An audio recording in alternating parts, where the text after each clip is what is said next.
Greetings, Cosmos, and welcome back to a new Great Castle adventure. Today, once I can get control, I shall die immediately. Great game. Or great playing there, yeah. So, thinking about trading card games.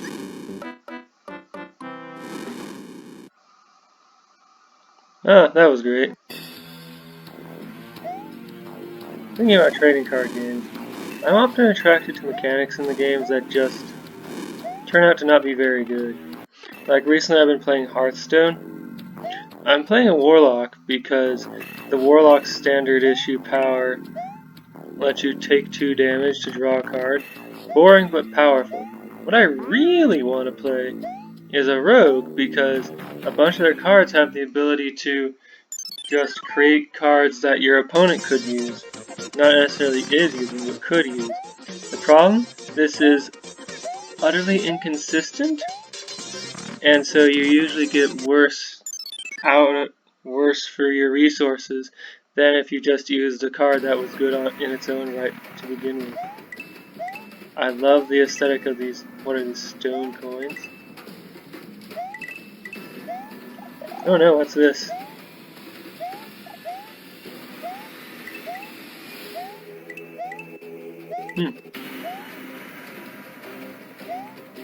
Well, I'm loving the aesthetic of this level so far. I don't fully understand it, but whatever.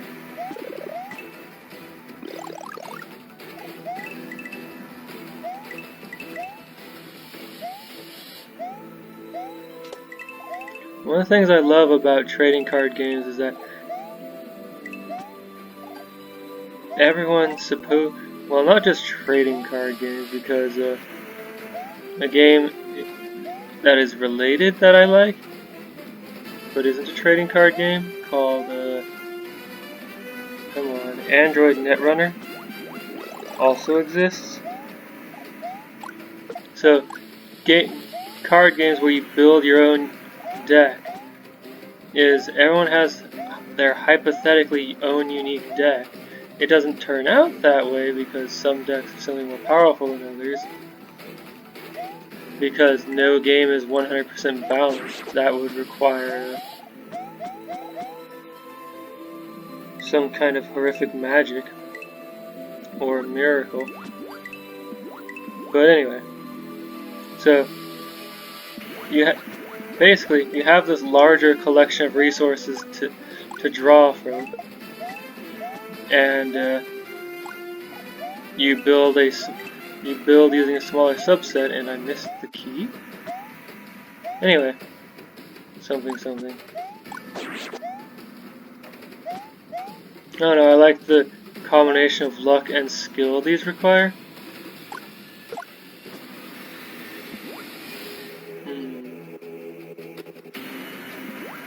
And I'd prefer these games lean more into the skill end than to the luck end.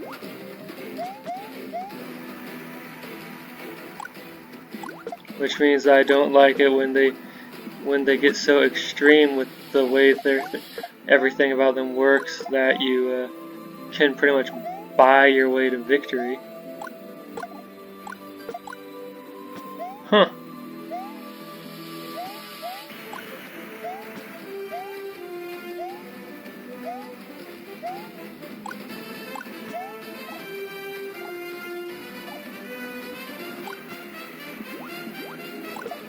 Anyway, card games.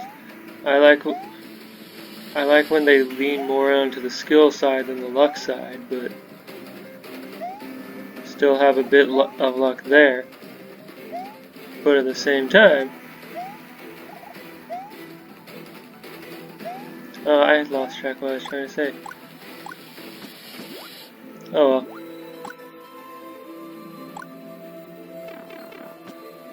I like trading card games. It's just that it's difficult for me to justify to myself getting into them because of the cost. Like, I want to play a low-cost deck for a while when I start playing the game in order to figure out if the game is worth playing, is fun enough to be worth playing, but, oh, I can go in this. Why couldn't I? Or if you stomp on Bomb Chew, it'll detonate on you. Oh no. Oh, great playing there. Anyway. The problem is when, oh no.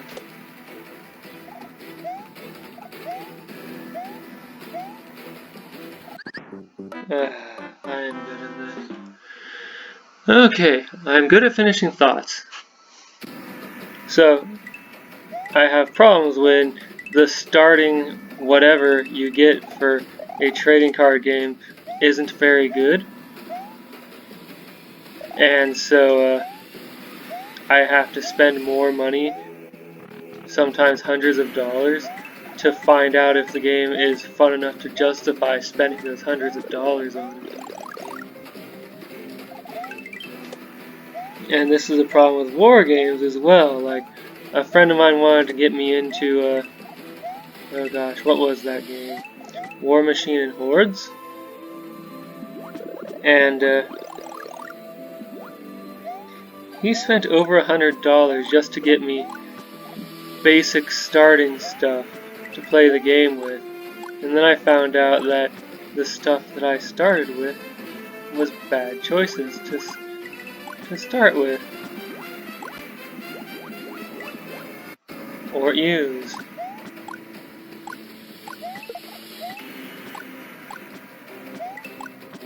And at that point it was a matter of, do I spend another few $100 on this game to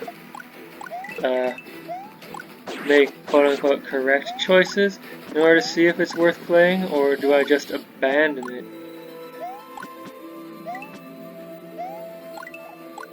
Like, I'm pretty sure I would enjoy the game if I had better people to play it. Like, why do I keep getting hit by that same thing? I mean, it's not like it's shy about its existence or its hitbox. Anyway, what was I saying? Oh, yeah. Woo! Got lucky there. So anyway, something dark side. Okay.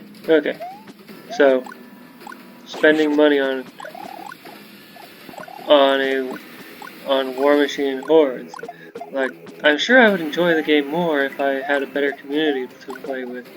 But the one guy, like, when I first played, my friend who got me into the game kind of stopped showing up to the weekly things after like the third time I showed up. So, oh no, oh Mario's just ducking on his own. I can't control this. Okay. Well, that happened. Anyway. Oh no! Huh? Ooh.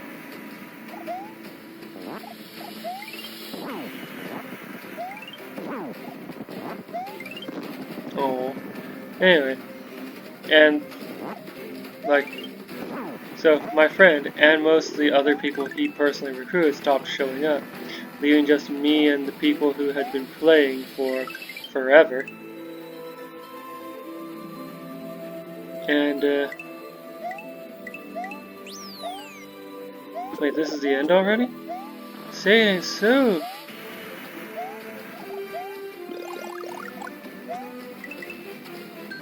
You almost made it through the legendary ruins. Just go up and grab the key, then enter this door for one final battle. Thank you for coming to Bowser's Castle and saving me. Wish you returned to a life of peace for a while. Oh, okay, so that's not the end. Anyway, what was I saying? Oh, right. And the one guy I had fun playing against, even when I lost within a turn or two, because I was just that bad, and or he was just that much better than me. Anyway, he stopped showing up, or he kind of left the area. So,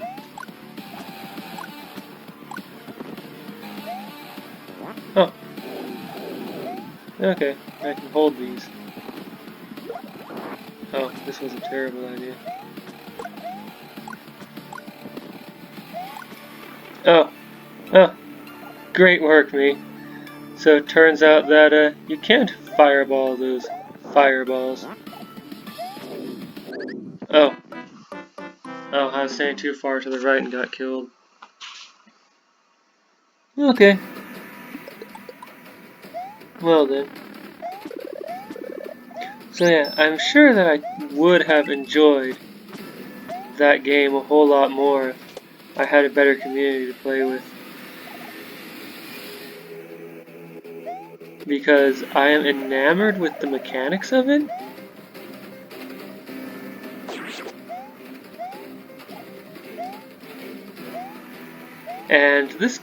And coming back full circle to what I was talking about earlier, about being enamored with mechanics in card games that aren't usually good. Turns out that the basic mechanic of one of the basic mechanics of War Machine, the aspect of come on, brain, finish the thought. Like, one of the things that you do in War Machine is you gain something called focus, which is used for casting spells, and like every turn you refresh the focus on the one or two characters you have on the field that can use it, and then you can assign it to your robots.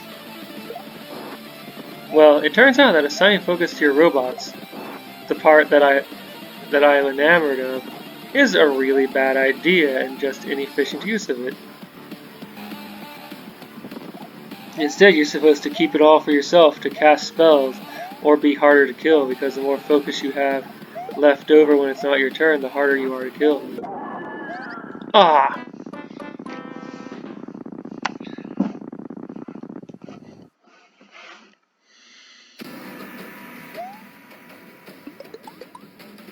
Oh no. If I die this time, I have to start the whole stage over. Actually, how'd I get that many lives after losing so many lives in the beginning? Oh, really?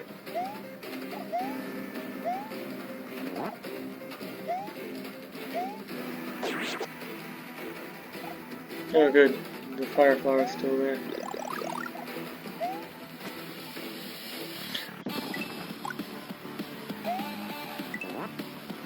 So, one of my big issues with playing any kind of competitive game at all is I tend to like stuff that's a bad idea. Now, in Hordes, the analogous mechanic to assigning focus to robots is you have a resource called Fury that is like focus, and you use it for spell casting or to make yourself harder to kill, but you make yourself harder to kill in a different way with it. Instead of robots, you have giant fighting monsters? Oh no, I'm gonna cheat my way back there. Because I'm just not very good. I'm just not playing very well right now. Anyway, you have giant monsters. With War Machine, you give focus to your robots to have them do big things. Like make them hit things better and harder, or make them run. In Hordes, your war beasts, the giant fighting beasts, generate fury on their own in order to do all that stuff. And the character that interacts with fury harvests some fury off of the war beasts at the start of each of your turns.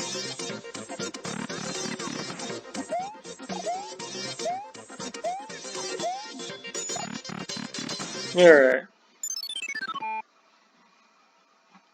So it's much better to do that in Hordes. Don't hurt me, Pippin and Poppin.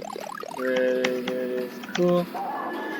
Anyway, it's much better to use the Hordes mechanic than it is to use the War Machine mechanic.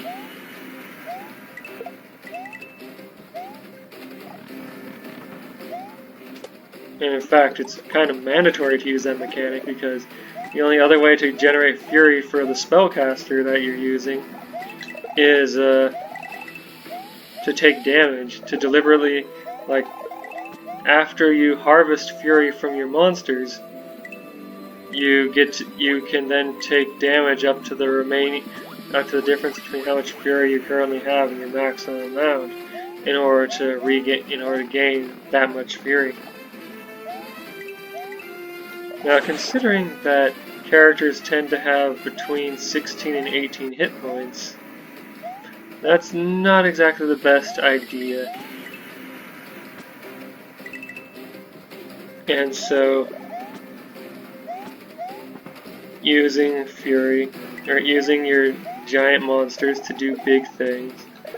Your monsters can also just generate fury for you, like during your previous turn. You can't generate fury right when you need it, right when you harvest it, but you need to plan ahead. The thing is, Hordes is a risk management game, whereas War Machine is a resource management game.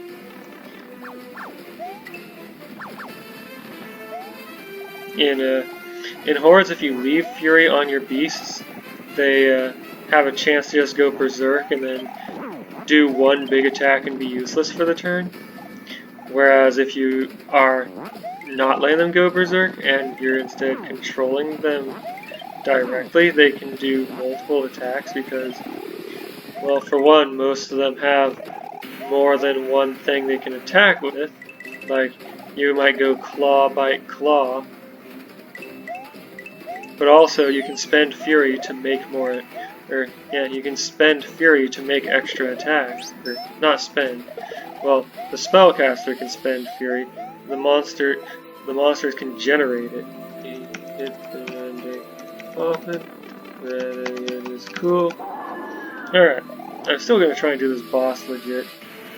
If I game over again, though, I'm gonna give up on that because holy cow, this boss is super simple. Why am I doing so bad?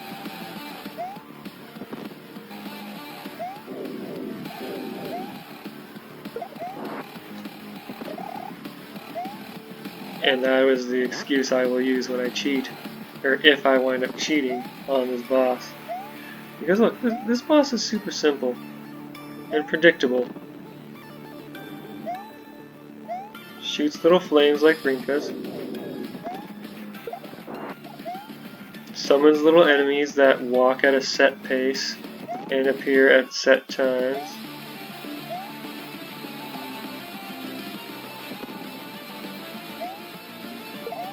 Oh no. I mean, everything about this boss is supremely predictable. Alright, so, yay, exit. See? That boss wasn't so hard. And now I have beaten everything there is to beat about this game. So, Super Mario Bros. X2 has a Beta 4 out now. Next time I'm going to be playing a game in Beta 4. Look forward to it. See you then.